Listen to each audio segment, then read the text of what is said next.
A telephone farmer, I would say, is a farmer who remotely manages their farming operations.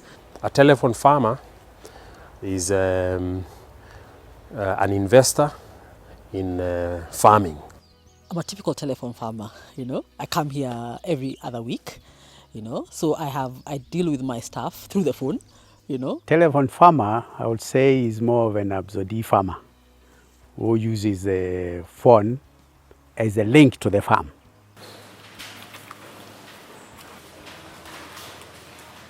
At Latia, we started working with telephone farmers way back in 2009.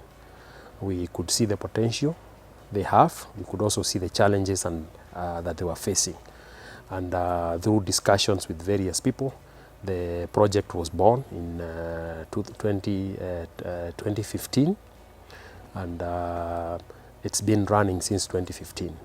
When I bought the farm, I was pure telephone farmer, which means I sat in my office in Nairobi because I was employed, I had a job, and I had workers here in the field, and they'd call me and tell me I need chemical, I need, we need to think about harvest, we need to think about markets, can we do, so literally you're operating blind, you don't know what's going on the farm. And then I would come maybe every other weekend. I used to be a very good telephone farmer because at that time I was working, I was staying in Nairobi, and I had the farm. The farm I acquired around 2013, but nothing was going on from 2013 to 2015. I would just visit. I used to have some guys staying at the farm, but we would just be doing potatoes and carrots. This project has one main investor, who is the Dutch government, represented by the embassy of the Kingdom of Netherlands in Nairobi. And they provided the funding to a consortium of companies who are responsible for implementing this project. This consortium is made up of Maastricht School of Management, who is a project leader. There is also IRS Group, which is a technical training institute from Netherlands. There is the Strathmore Business School here in Kenya, and there is an organization called the Netherlands African Business Council, and then Latia, and Latia was the project manager for this project locally. I met Latia through Strathmore School. Strathmore Business School. I went for a course, an agribusiness course there, because when I decided I want to do farming, I wanted to do it as a business. I didn't want to just do it as a hobby. So they had an agribusiness program which I attended, and that's exactly where I met Latia. Peter is the one who gave us a lecture on I think it was horticulture. I don't remember what, but I met Latia at that point in time and engaged them. When I met Latia, the first thing that they told me was we needed a business plan, because you cannot do any farming. Actually, they helped me now to understand that I have to do this like a business. Latia really helped us even now to know where once you've done all that, where are you going to take your produce. So they assisted us also in getting markets. The challenge with farming for me, being a professional, was there was no repository of information or knowledge. Literally everything was trial and error. And I was saying, where in the world does one work on trial and error? There must be information somewhere. Who knows what I need to do? How do I know what disease the tree has, So anyway, when Latia came in, it was for me the first time I met an organization, a professional organization that was looking into agriculture. And when they brought us together, they were saying, why don't we sit down and look at it as a business? Let's begin from the business case. What are you looking to do? I've tried so many things before I started this farm. I did some fish farming. I have a mango farm, like an orchard, a small one, not big. We've done even dairy goats. All those we are doing trial and error. But finally, when I went to Strathmore Business School for the investing in agribusiness, where I met Latia. Then I got to the link to think as the farming as a business. The main goal of this project was first of all to study and characterize the telephone farmer.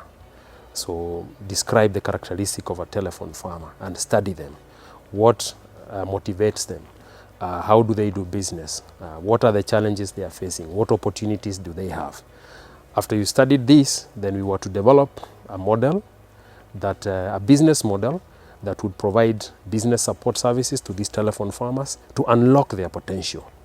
So what the project has achieved today is that we've been able in the last 3 years to characterize the telephone farmer. We've been able to, through interviews, through observations, through even formal research, we have a detailed presentation, a detailed report on the characteristic of the telephone farmer. I do trainings on nursery management practices, horticulture, and also on urban farming, whereby we're focusing on how we should maximize production per unit area.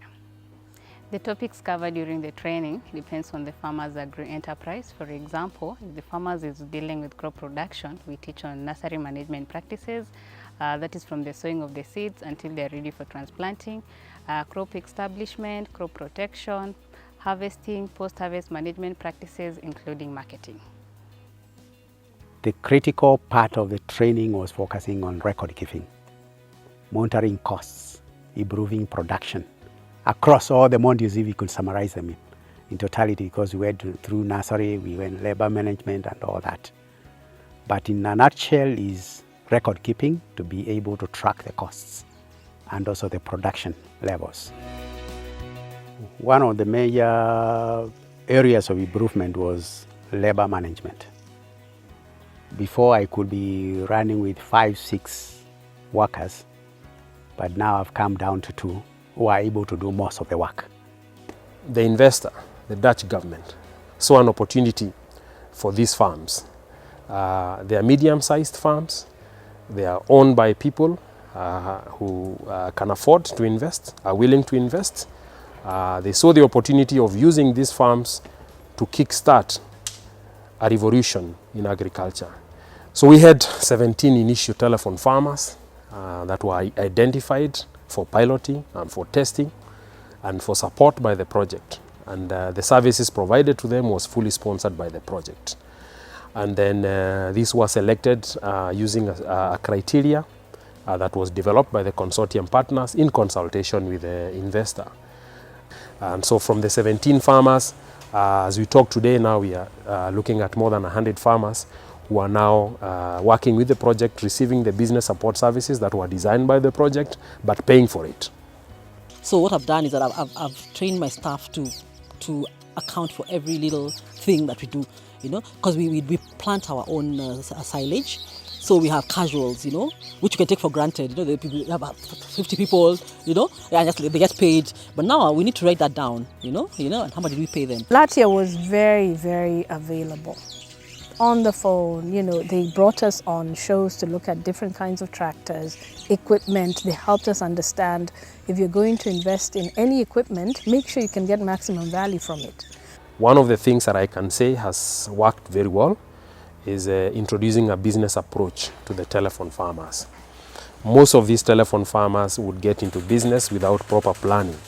Another area is that we think we have made a contribution is in connecting, linking the farmers to markets for both their produce, as well as markets for inputs and technology. It is almost impossible to get good skills willing to come out here.